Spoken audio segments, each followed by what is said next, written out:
So we have Anirudh Naha. Anirudh is a head of equity in PGM.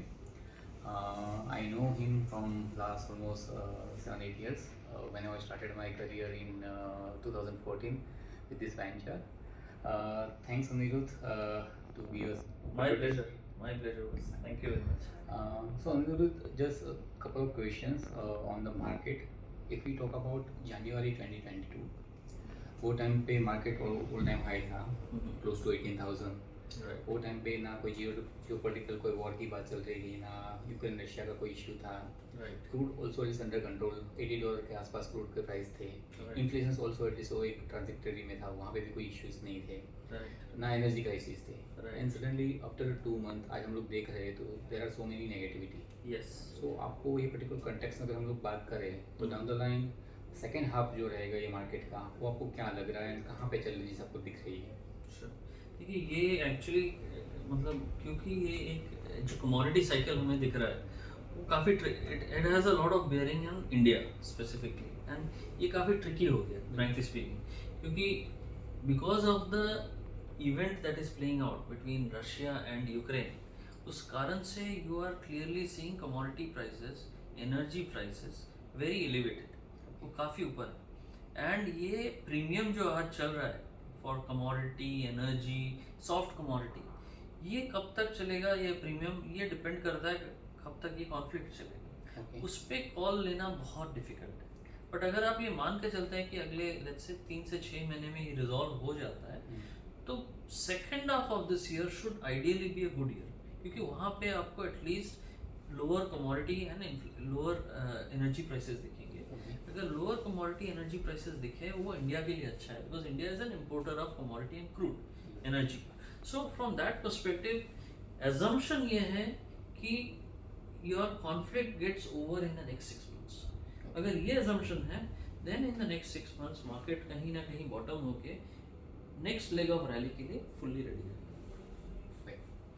So my second question is that when I started my career, so we always daily look the FII figure कि आज FII ने कितना bye किया, and once FII buying तो हमको लगता था कि मार्केट स्टेबलाइज एंड मार्केट यहाँ से ऊपर रहेगा। Right. If you talk about March and April 2020, तो वो टाइम पे सब somewhere they sold close to 69-70,000 crore, and वो टाइम पे market fall down almost 35-38%। Right. If you look current जो लास्ट 6 मंथ अगर मैं फिगर्स की बात करूँ पोस्ट अक्टूबर, तो दे रफली sold out somewhere close to 2 lakh crore. Yes. So ये कहाँ तक चैलेंजेस कंटिन्यू रहेगा, क्या लग रहा है आपको कि whether it is they will come out, वापस वो कैसे आएंगे? And for the first time I also witnessing के जो निफ्टी के जो 500 स्टॉक्स में उनका जो वेटेज होता है they again it is fall down to 20% below. तो ये भी हिस्ट्री में आज तक वो कभी नहीं हुआ कि 20% से बिलो उनके कंबाइंड टुगेदर इस वेटेज गिरा हो। नाउ एफआई होल्डिंग की बात कर रहा हूँ। ओके। देखिए एक चीज़ है, पिछले एक कैलेंडर ईयर में 2021 का जो साल था वहाँ पे इमर्जिंग मार्केट्स में एफआईएस ने शायद ही किसी कंट्री ऐसा हो जहाँ पॉजिटिव रिटर्न्स बनाया। खाली इंडिया ऐसा एक कंट्री था जहाँ पे उन्होंने अच्छा खासा रिटर्न बनाया, करीब 25%। ओके। तो आप ये मान के चलिए कि जहाँ पे एफआईएस अगर इमर्जिंग मार्केट से निकल रहे हैं वहीं से ज़्यादा निकलेंगे जहाँ पैसा सबसे ज़्यादा बनाया। So to that extent they have sold India. Can they continue to sell India? They can probably continue to sell India. So near term FII pressure will probably be there, continue. क्योंकि profit यहाँ पे सबसे ज़्यादा बना है। Having said that, I think आज के दिन में domestic investors are far more mature. They are seeing this as an opportunity. And क्योंकि बाकी asset classes में returns भी नहीं बन रहे हैं, तो equity allocation India में from a longer perspective काफ़ी हद तक बढ़ भी रहा है. So which is good for the country. Having said that, I think so there are already fears कि globally western world में developed world में आपका recession fears start हो रहे हैं। Markets में जब recession fears आते हैं people will start looking for countries और regions जहाँ पे growth at least positive बना रहता है। And India for all said and done will be one country which will still have a decent growth in a recession also. So from that perspective वो बहुत interesting हो जाएगा कि FIS recession में जब इंडिया में प्रॉब्ली लौट के आएंगे how they go ahead and buy. But having said that in the overall scheme of things जो सिग्निफिकेंस और इम्पोर्टेंस ऑफ एफआईएस है वो काफ़ी हद तक कम है।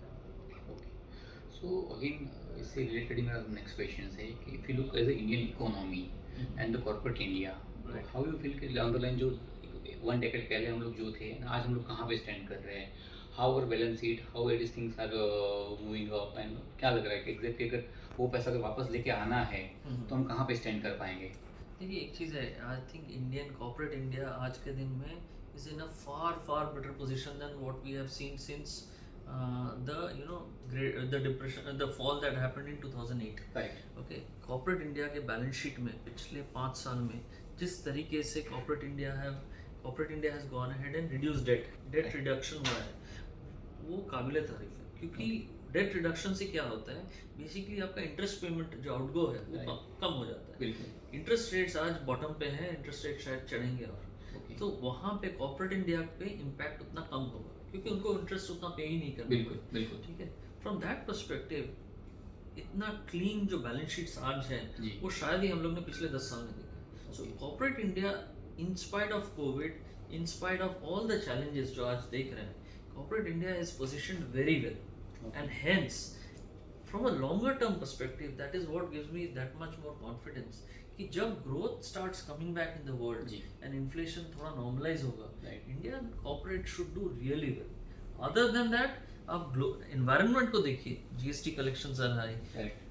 There is a lot of formalization जो हुआ है. Right. Plus, in taxation rates for corporate India has come down from 35 to 25%. Exactly. It basically incentivizes corporate India to go ahead and spend. So we are very positive on how it will happen. So why one more questions on particular corporate India side. तो जो government ने ये PLI scheme launch किया हुआ है, they want to distribute close to 2.5 lakh crores Right. on the product link incentive. Mhm. So ये जो China plus one जो थीम चल रही है पोस्ट कोविड टाइम पे, Right, right. तो विच आर द सेक्टर्स कि जहाँ पे इसका इम्पैक्ट बहुत अच्छा आपको लग रहा है as a fund house? Sure. देखिए, आई थिंक सो ये एक बहुत ही बढ़िया स्कीम है जहाँ पे बेसिकली गवर्नमेंट ने मैन्युफैक्चरिंग पे फोकस किया. करेक्ट. अभी तक क्या हो रहा था कि जॉब क्रिएशन या मैन्युफैक्चरिंग एसेट्स क्रिएट करने में किसी को इंटरेस्ट ही नहीं था. राइट. जो हो रहा था, पैसा बांटा जा रहा था गरीबों में, पैसा खत्म हो जा रहा था, उसका Correct. कोई एसेट क्रिएशन नहीं है. Exactly. But what is happening इस बार कि पीपल आर रेडी बिकॉज ये इंसेंटिव्स मिल रहे हैं. जी. The government is going to, the corporates are going to go ahead and create companies Right. और assets, manufacturing facilities. Right. Manufacturing facilities आप जब क्रिएट करते हो जी. तो आप you create jobs. Correct. People will have permanent jobs out there. Right. Job जब create करते हैं तो हाउस होल्ड में सेविंग्स बढ़ता है बिल्कुल. एंड वो सेविंग्स के बेसिस पे कंजम्पशन होता है, Right. Which is a far more sustainable model बिल्कुल. जिस पे गवर्नमेंट ने फोकस किया. We are very positive on how the PLI scheme will play out. Reason is I think so cross sectors उन्होंने tackle किया है. जी. सो आई थिंक प्लेसेस जहाँ पे इसका इस चीज़ जो PLI का जो पॉजिटिव फैक्टर्स है जी. वो टेक्सटाइल्स में आपको दिखेगा, इंजीनियरिंग में दिखेगा. Okay. Okay, so these are two sectors where we can, electronics में दिखेगा Okay. For sure, white goods में दिखेगा. सो दीज आर सेक्टर्स जहाँ पे the scope is big and it can create a lot of jobs. So primarily if you ask me, textiles, white goods, electronics, these are 3 segments where we will look at it very closely. इसके अलावा छोटे छोटे और sectors है, food processing etcetera, but वहाँ पे क्या impact होता है, कितना होता है, वही time will tell. So let's come out to the main questions. अगर हम लोग बात करें 2019, 2020 and 2021, तो ये जो particular last 3 years थे, and specifically I'm talking about PGM mid cap. Right. So compared to your peers, you have generated almost close to double digit alpha, and Sure. which is quite good as far as industry standard. Sure. So हमने ऐसा क्या differentiate किया कि we can at least जो industry को हम लोग इतना aggressively हम लोग beat कर पाए? ये देखिए एक चीज़ है, आई थिंक इंडस्ट्री में जनरली काफ़ी अच्छे फंड मैनेजर्स जी. हैं. इंडस्ट्री में there are lot of intelligent people, so it is a matter of playing the cycle right. I think हमारा जो दो कॉल था जिसके कारण हम लोग ने ऐसा अल्फा क्रिएट किया है, was being overweight IT. Okay, हम लोगों ने क्लियरली देखा था 2 साल पहले कि IT में एक बहुत बड़ा अपॉर्चुनिटी हो जी. सकता है, and specially mid cap IT में हम लोग ने वो प्ले किया. So that played out. जबकि I think generally the benchmark और industry was not that overweight on IT. तो वो एक डिफरेंशिएशन हम लोग ने क्रिएट किया था. आई थिंक बड़ा डिफरेंशिएशन जो था कि vis a lot of the benchmark we were big underweight financials. वो एक बड़ा कॉल हम लोग ने लिया था 2019 में कि हम लोग को क्लियरली दिख रहा था कि एसेट क्वालिटी एक इशू है, ग्लोबली थोड़ा स्लो डाउन दिख रहा था. एंड लोन ग्रोथ नहीं दिख रहा एंड कॉम्पिटिटिव इंटेंसिटी जो था इंडस्ट्री में काफ़ी बढ़ गया Okay. So we had gone underweight financials ये दो कॉल हमारे एकदम परफेक्ट हैं Okay. एंड जिस कारण से I think so we been able to create the alpha vis benchmark Okay. Today if you ask us we are overweight IT but शायद उतना ओवरवेट नहीं है if you ask us on financials we are underweight IT underweight financials but उतना underweight भी नहीं है Okay. So we are more moved a little towards जैसे जहां benchmark Okay. Fine. That is how the So if I look your current positioning in portfolio, तो if I'm not wrong, तो consumer में आपका we are underweight underweight है, Right. आप capital goods में आप ओवरवेट हो, Right. आप आईटी में स्लाइडली ओवरवेट हो, राइट आप ऑटोमोबाइल में ओवरवेट हो, right and the textile. Right So and banking might be this now we are we are cutting it out और अंडरवेट जब जितना पोजीशन था उसको थोड़ा कम कर काम कर रहे हैं. Okay, fine. So these are the sectors के जहाँ पे आपको least confidence लग रहा है, but which are those 2 or 3 sectors के जहाँ पे आपको लग रहा है कि down the line next 6 month 1 year में it is pain बहुत ज़्यादा आ सकता है, and just because of commodity cycle भी change हो रही है, inflation भी gradually build up हो रहे हैं, तो कहाँ पे avoid करना चाहिए the sector? ये अवॉइड तो करना मतलब वो ऐसा बोलना अगर थोड़ा डिफिकल्ट है बट इतना है कि कोई भी सेक्टर जी. जहाँ पे टॉप लाइन ग्रोथ नहीं आ रहा है सेल्स ग्रोथ इतना बढ़िया नहीं आ रहा है मार्जिन पे प्रेशर्स है जी. एंड मार्जिन में प्रेशर होने के कारण प्रॉफिट्स पे भी प्रेशर Correct. एंड इसके अलावा यहाँ पे अगर इनके ऐसे कंपनीज के वैल्यूएशंस बहुत एक्सपेंसिव है जी. तो वहाँ पेन दिखेगा Okay. अगर आप मुझसे पूछे तो आई थिंक सो कंज्यूमर स्टेपल्स है कि ऐसा सेक्टर है Okay. यहाँ पे क्लियरली मार्जिन प्रेशर दिख रहा है टॉप लाइन ग्रोथ नहीं दिख रहा है hmm. But valuations are very expensive Okay. So वो एक सेक्टर है जहाँ पे which can continue to underperform Okay. And we have clearly avoided that sector Okay. The other sector जो हमें एग्जैक्टली अभी तक clearly we are not able to gauge it but जहाँ पे क्लियरली रॉ मटेरियल प्रेशर रहेगा and valuations are little expensive जी. is chemicals.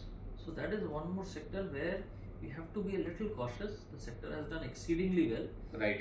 but in the incremental, there could be a time कि 1 या 2 quarter ऐसे रहे जहाँ पे numbers could disappoint according to us. So thank you sir for giving the Our lots of insight on market and your funds. Thank you for this opportunity. Thank you. Support we can do, we'll be there.